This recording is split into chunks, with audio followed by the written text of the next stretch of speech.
వాళ్ళ సంగతి సరే. మా మాటేంటి, దేవినేని ఉమామహేశ్వరరావు గారు, అలాగే బుద్ధా వెంకన్న గారు, చాలామంది ఆశావాహులు ఉన్నారు టీడీపీలో ఎమ్మెల్సీ స్థానాల కోసం. అయితే ఆల్రెడీ పార్టీ డిసైడ్ చేసింది.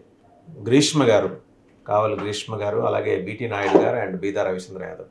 వెనుకబడిన తరగతుల సామాజిక వర్గానికి సంబంధించి బీదా రవిచంద్ర ఎప్పటి నుంచో ఆశిస్తున్నారు, పార్టీకి లాయలిస్ట్ ఆయన. సో అలాంటి వాడికి ఖచ్చితంగా ఇచ్చి తీరాలనేది తండ్రి కొడుకులు ఇద్దరు కలిసి తీసుకున్న నిర్ణయం. చాలా సీట్ల విషయంలో, చాలా పేర్ల విషయంలో ఇద్దరి మధ్య అభిప్రాయ భేదాలు ఉన్నాయని పార్టీలో అంతర్గతంగా చర్చ జరుగుతున్నప్పటికీ కూడా బీదా రవిచంద్ర విషయంలో అటు చంద్రబాబు నాయుడు గారు, ఇటు లోకేష్ గారు కూడా కలిసి లేదు, ఖచ్చితంగా ఈయనకి ఎమ్మెల్సీ సీట్ ఇవ్వాల్సిందే అని, ఎంపిక చేయాల్సిందని చెప్పి ఆయన పేరు ఖరారు చేశారు. అలాగే ఇంకో రెండో విషయానికి వస్తే కావలి గ్రీష్మ గారు, యంగ్ లీడర్, ఆస్పిరెంట్, చాలా బలంగా తన వాయిస్ని విలమించగల దక్షత ఉన్న నాయకురాలు. సో ఆమెకి ఇవ్వటంలో కూడా దళిత సామాజిక వర్గం నుంచి మహిళకు కోటాలో రెండు కలిపి ఇచ్చేద్దాం అనుకున్నారు, ఇచ్చారు. ఇంక బీటీ నాయుడు గారు ఎప్పటి నుంచో పార్టీకి లాయలిస్ట్. బట్ హౌ అబౌట్ ఓసీల నుంచి చూస్తే దేవినేని ఉమామహేశ్వర గారు, ఆయన ఒక త్యాగరాజు. వాస్తవంగా ఇరిగేషన్ మంత్రిగా ఉన్నప్పుడు ఆయనకు ఒక పేరుండేది. నీటిపారుదల శాఖ మంత్రి కాదు, ఆయన నోటిపారుదల శాఖ మంత్రి కూడా. దాన్ని, ఆ లెగసీని తర్వాత వైసీపీలో వచ్చిన నెల్లూరు నుంచి ఉన్న ఆయన కంటిన్యూ చేశారు, ఇరిగేషన్ శాఖ మంత్రి. ఆయన కూడా నోటిపారుదల శాఖ మంత్రి అయ్యారు. ఆ తర్వాత వచ్చిన అంబటి రాంబాబు గారు కూడా నోటిపారుదల శాఖ మంత్రి అయ్యారు. ఎందుకని దేవినేని ఉమామహేశ్వరరావు గారి గురించి ప్రత్యేక ప్రస్తావన చేయాల్సి వచ్చిందంటే, సరే ఆయన సీటు త్యాగం చేశారు.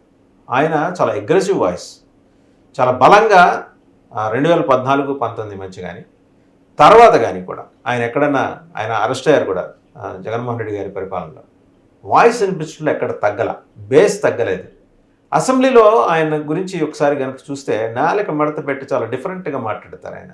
కొంచెం గొంతులో కూడా ఒక భిన్నమైన స్వరం వినిపిస్తుంది. నాలుక మడత పెట్టి ఏ జగన్ అని గట్టిగా బెదిరించే స్వరంతో మాట్లాడితే జగన్మోహన్ రెడ్డి గారు ఉలిక్కి పడేవారు సభలో.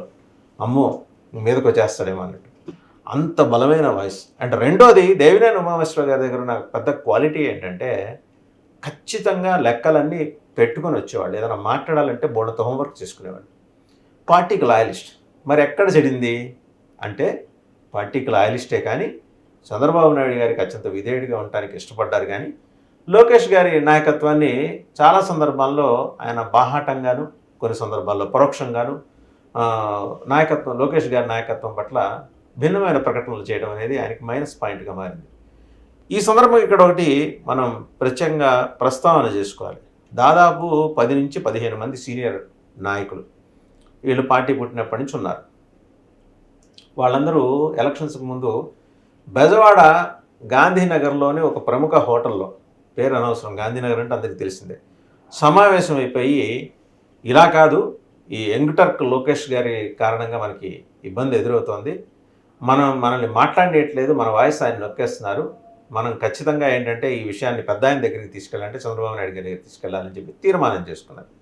బట్ లోకేష్ గారి ఇంటెలిజెన్స్ నెట్వర్క్ గురించి వీళ్ళకి తెలియదు.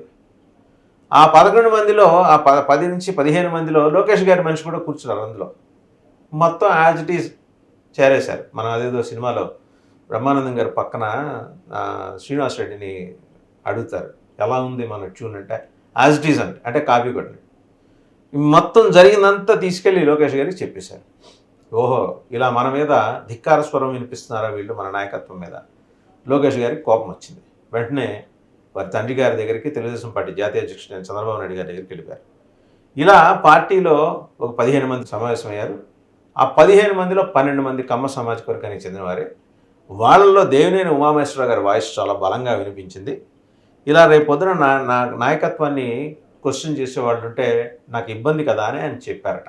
ఇదంతా ఏంటంటే ఆ 15 మందిలో ఉన్న వాళ్ళే బయట లీక్ చేసిన సమాచారం. తెలుగుదేశం పార్టీలో కల్చర్ ఉంది కదా, ఏంటంటే ముందర సమాచారం లీక్ చేస్తారు, జనం ఏం మాట్లాడుకుంటున్నారో చూస్తారు, తర్వాత అబ్బాయి అట్లాంటిది ఏం లేదని చెప్తారు. అట్లాంటిది ఇక్కడ దేవినేని ఉమామహేశ్వరరావు గారు ఆధ్వర్యంలో జరిగిన ఆ సమావేశంలో జరిగిన మొత్తం సంభాషణ అంతా లోకేష్ గారికి చేరేశారు. అందులో ఉన్న నాయకుడే. అందులో ఇంకొక ఆయన ఉన్నారు, ఆయన గోరంట్ల బుచ్చే చౌదరి గారు. ఆయన ఒక్కరికే సీట్ వచ్చింది, వీళ్ళెవ్వరికి సీట్లు రాలే. సరే బయటకు రకరకాల కారణాలు వేరే వారిని అకామిడేట్ చేయడం కోసం అని చెప్పేసి ప్రస్తుతానికి దేవినేని ఉమామేశ్వర గారికి సీట్ ఇవ్వలేదు. కానీ వారిని భవిష్యత్తులో ఏర్పడబోయే ఖాళీలు ఎమ్మెల్సీ ఖాళీల్లో ఎక్కడో ఒక చోట నుంచి మేము ఆయన తీసుకుంటాం. ఇక్కడ మొండి చేయి చూపించారు. పిఠాపురం వర్మ గారికి మొండి చేయి చూపించారు. సరే అక్కడ జనసేనని అడ్డుపడుతున్నారనే ప్రచారం ఉంది కాబట్టి దాన్ని కాస్త జస్టిఫైడ్ రీజన్గా అనుకున్న దేవినేని ఉమామేశ్వర గారికి ఎందుకు ఇవ్వలేదంటే వాళ్ళు చెప్తున్న తెలుగుదేశం పార్టీ చెప్తున్నారు ఇప్పటికే పార్టీలో బోల్డంతమంది కమ్మాళ్ళకి మేము పదవులు ఇచ్చాం. గుంటూరు కృష్ణా జిల్లాలో అయితే అచ్చంగా వాళ్ళే ఉన్నారు. కేంద్ర మంత్రి పెమ్మసాని చంద్రశేఖర్ గారు, అలాగే గుంటూరు జిల్లా నుంచే మంగళగిరి నుంచి ప్రాతినిధ్యం ఇచ్చిన నారా లోకేష్ గారు, అండ్ అలాగే మరి మిత్రపక్షమైన జనసేన నుంచి గెలిచి తెనాలి నుంచి గెలిచిన మరి ఈయన నాదెండ్ల మనోహర్ గారు, అలాగే ఇటు చూస్తే మొన్నే ఎమ్మెల్సీ ఆయన ఆలపాటి రాజేంద్ర ప్రసాద్ గారు, ఇంతమంది కమ్మ సామాజిక వర్గానికి చెందిన నేతలకు ఇచ్చిన తర్వాత మళ్ళీ ఎలా ఇస్తాం దేవినేని ఉమామేశ్వరరావు గారికి కృష్ణా జిల్లా నుంచి తీసుకుందామన్నా. మరి ఇదే జరిగితే అక్కడ పొన్నూరు నుంచి ధూళిపాళ నరేంద్ర చౌదరి గారు ఆయన ఎప్పటి నుంచో వెయిటింగ్లో ఉన్నారు. ఎప్పుడు స్వాతంత్రం వచ్చినప్పటి నుంచి ఆయన వెయిటింగ్లో ఉన్నారు. ఆయనకి మంత్రి పదవి ఇవ్వాలి కదా అని ఆయన వెయిటింగ్. సరే ఎమ్మెల్యే ఇచ్చి ఊరుకున్నాం. దేవినేని ఉమా గారిని ఇంకోసారి అకామిడేట్ చేద్దాం. సరే ఓసీ కారణం ఒకటి చూపిస్తున్నారు, కమ్మ సామాజిక వర్గానికి కారణం ఒకటి చూపిస్తున్నారు. బుద్ధా వెంకన్న గారికి ఎందుకు ఇవ్వలేదు?